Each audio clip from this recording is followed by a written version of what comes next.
Mesdames, Messieurs, bonjour. Bienvenue au journal Ce qu'il faut retenir de l'actualité. Des archives historiques, des portraits d'hommes et de femmes et d'anciens appareils. Voilà ce qui constitue l'essentiel de l'exposition qui marque la célébration des 100 ans du Burkina. Exposition que l'on peut voir depuis hier au Musée national à Ouagadougou. C'est sans surprise que le Conseil constitutionnel a validé la réélection de Macky Sall au Sénégal. Le président sénégalais, dont la victoire est contestée par l'opposition, a tendu la main à tous ses compatriotes pour un dialogue franc et constructif. Mais tout d'abord, audience du Premier ministre pour commencer. Christophe Dabiré a reçu ce matin les membres du comité international mémorial Thomas Sankara. Les discussions se sont déroulées autour des corrections à apporter pour améliorer la statue du père de la révolution burkinabé qui suscite toujours la controverse. Nongba Kouda Tanga Kafando, reportage. Une délégation du comité international mémorial Thomas Sankara reçue par le Premier ministre Christophe Dabiré.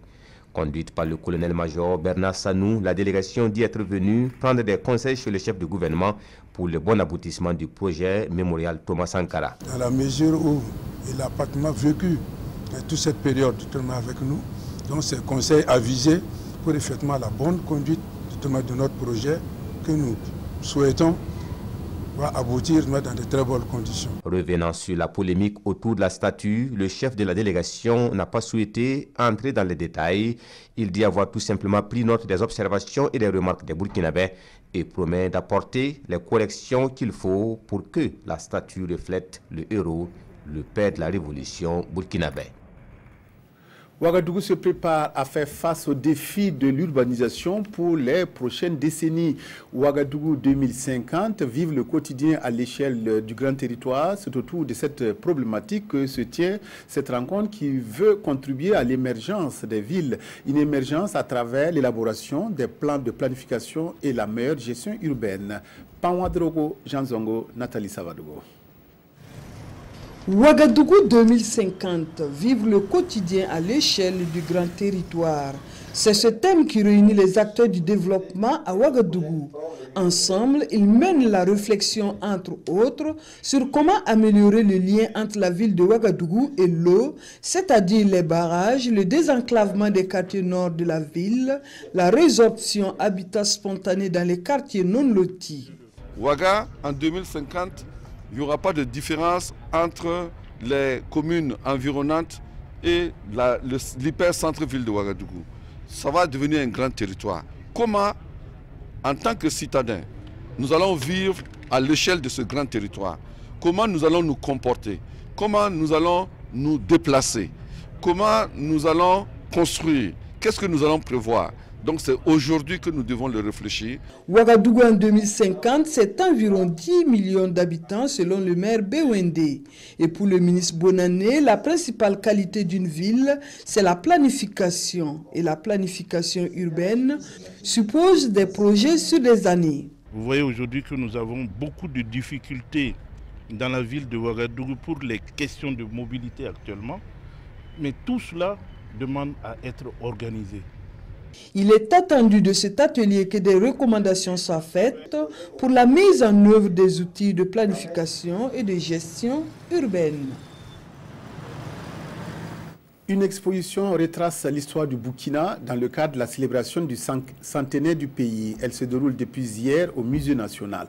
Plusieurs archives nationales, des anciens appareils et des portraits d'hommes et de femmes qui ont marqué l'histoire de la création de la colonie de Haute-Volta jusqu'au Burkina sont exposés. Frédéric Etienne Bassenga.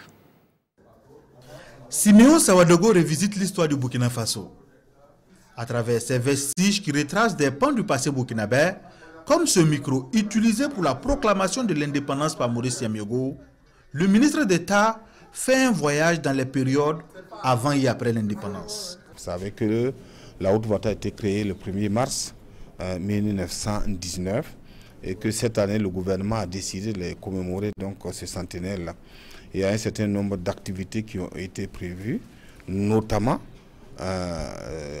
cet aspect culturel, cet aspect donc, de voir les archives, qui créent donc ce pays, non seulement des archives sur le plan donc de l'écrit, sur le plan des objets, sur le plan des symboles, Et tout cela donc se retrouve à travers ce salon-là. Tests coloniaux, personnages historiques, des outils et des appareils qui ont fait leur temps pendant la colonisation, le salon des curiosités, des conservations et des collections, structure à la base de cette exposition, a répondu à sa devise « Informer, instruire, émerveiller ».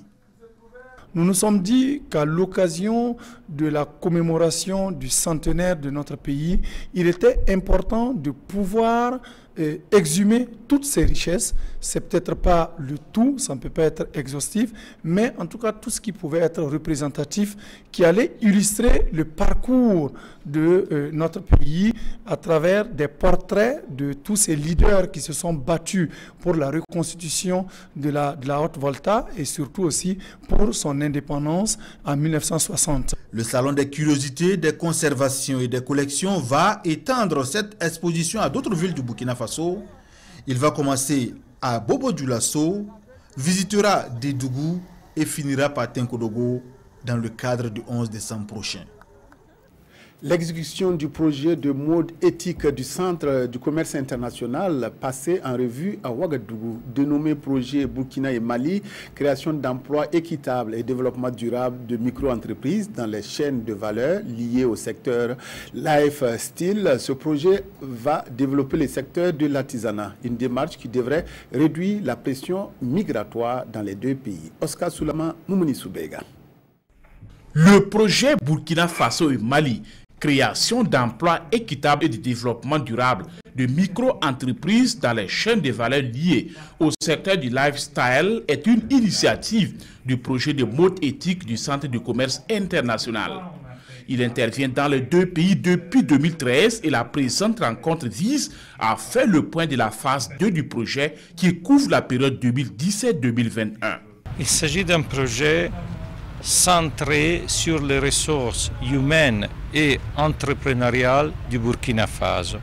C'est-à-dire, c'est un projet qui met en valeur ces ressources-là en ayant créé une entreprise sociale burkinabé. Contribuer au développement économique et à la création des emplois dans le secteur de l'artisanat au Burkina et au Mali et réduire la pression migratoire dans les deux pays. C'est l'objectif visé par le projet.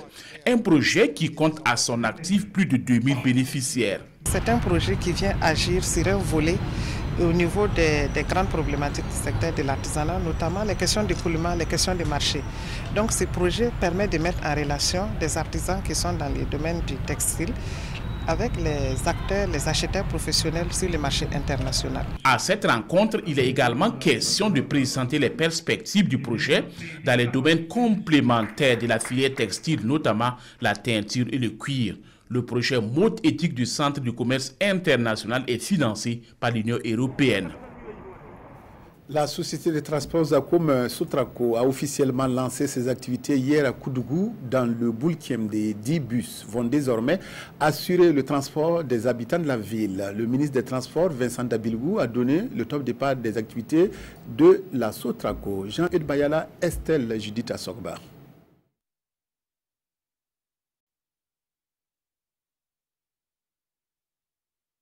Accroître l'offre de santé paramédicale en mettant l'accent sur la formation, c'est entre autres le motif de ce colloque qui regroupe les corps paramédicaux venant de plusieurs horizons. Pendant 2 jours, ils vont échanger sur la création d'une université paramédicale au Burkina Faso. The main goal of being here. L'objectif, c'est la création d'une université nommée Université des sciences paramédicales au Burkina Faso, pour aider les systèmes de santé du Burkina Faso. Voilà. Et pendant ces 2 jours, nous allons échanger sur les best practices qui sont en Autriche et au Burkina Faso et voir ce qui peut être fait dans la formation paramédicale, ça veut dire la kinésithérapie, l'ergothérapie et les autres métiers liés aux sciences sociales, aux sciences de la santé. Selon les spécialistes, ce temple du savoir, une fois créé, ne sera pas de trop mais contribuera à une offre de santé de qualité. Dans l'offre de santé au Burkina Faso, vous voyez que la demande est croissante avec l'accroissement de la population. Et ce n'est pas qu'on n'a pas des écoles de formation, mais créer une école, ce n'est pas un plus, c'est tout simplement pour augmenter et diversifier l'offre de soins en matière de santé au Burkina Faso. Une conférence inaugure ce colloque et porte sur les défis que rencontrent les professions paramédicales, notamment la kinésithérapie, sur le plan humain et logistique. Nous vous proposerons au cours de nos prochaines éditions ce reportage sur le lancement des activités de la Sotraco hier à Koudougou dans le Boulkemde par le ministre des Transports Vincent Dabilgou. Toutes nos excuses. Nous avons eu droit à un reportage sur la santé qui se basait sur la création d'une université paramédicale au Burkina. Un colloque s'est tenu à Bobo-Dioulasso pour jeter les bases de cette université. Au cours de la rencontre, des échanges ont eu lieu entre l'école supérieure de formation paramédicale d'Autriche et les acteurs de la santé burkinabé. C'était un reportage signé Kassoum Milogo et Mireille Carole Tougma. Venons-en maintenant à la journée internationale des droits de la femme qui sera célébrée après-demain. À 2 jours du 8 mars, nous braquons nos projecteurs sur des activités menées par des femmes dans la Comoé. Les femmes s'occupent pendant la saison sèche par le maraîchage, souvent avec des moyens de production rudimentaires. Ces femmes arrivent à subvenir à leurs besoins. Trissa Traoré, Moumouni Baro, à Bobo-Dioulasso. Difficile de passer à Lemouroudougou, dans la commune de Banfora, sans entendre parler de cette dame, Ami Ilou, pour son engagement à la promotion du maraîchage. En tant que femme vivant en milieu rural, elle trouve dans la pratique du maraîchage une source de revenus pour subvenir à ses besoins et à ceux de sa famille.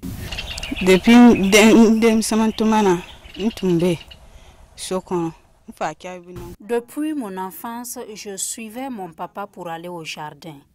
J'ai appris cette activité ainsi. Et le peu que je gagne, j'aide mon mari par exemple pour gérer la scolarité des enfants. J'ai même pu construire une maison pour ma maman.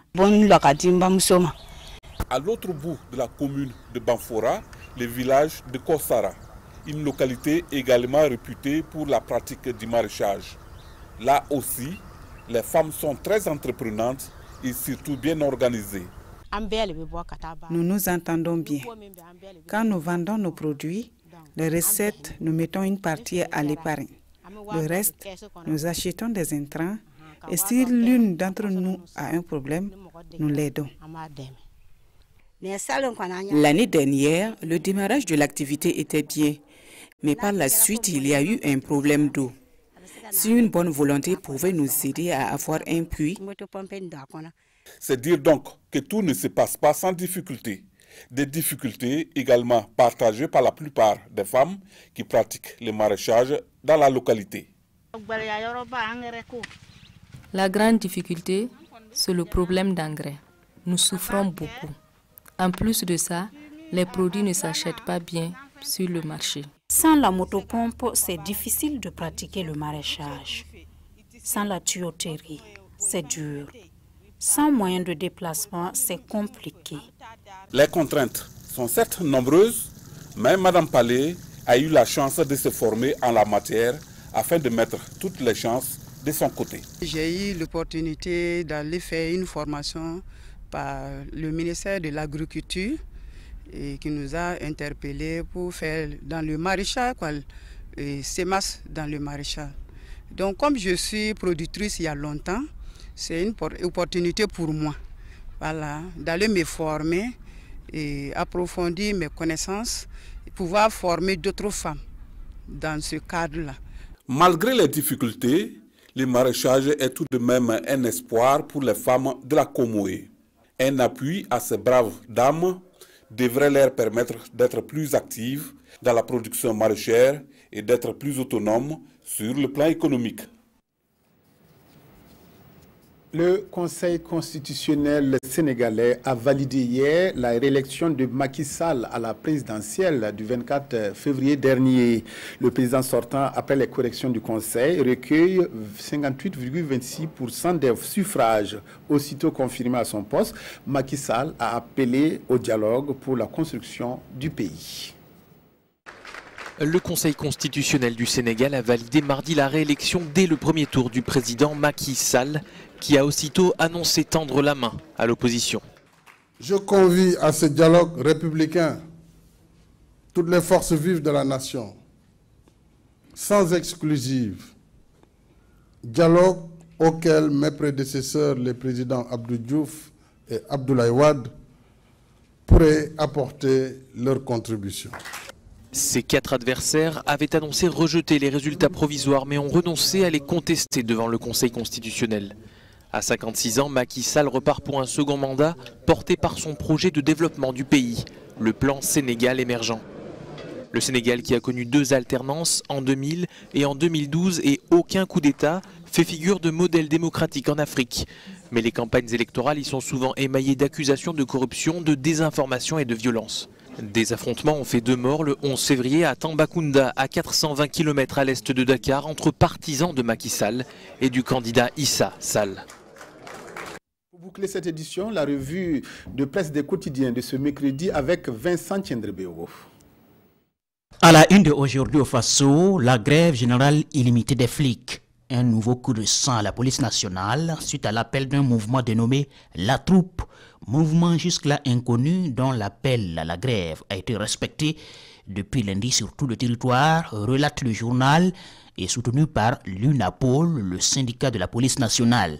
Les raisons de ce mouvement se trouveraient dans le retard des négociations entre l'UNAPOL et le gouvernement, négociations autour d'une plateforme revendicative dont hérite le Premier ministre Christophe Dabiré. Un mouvement d'humeur sans tête, se demande l'observateur Palga, puisque selon les informations du journal, le syndicat de la police nationale estime n'avoir pas donné de mot d'ordre de grève et attend de consulter ses secrétaires régionaux aujourd'hui même.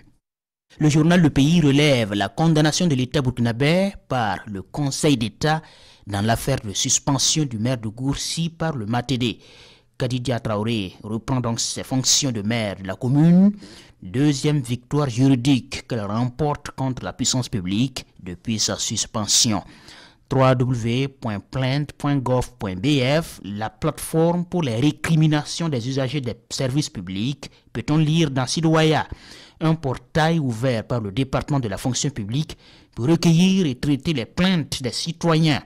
Un dispositif au service de la modernisation de l'action publique, selon le porte-parole du gouvernement.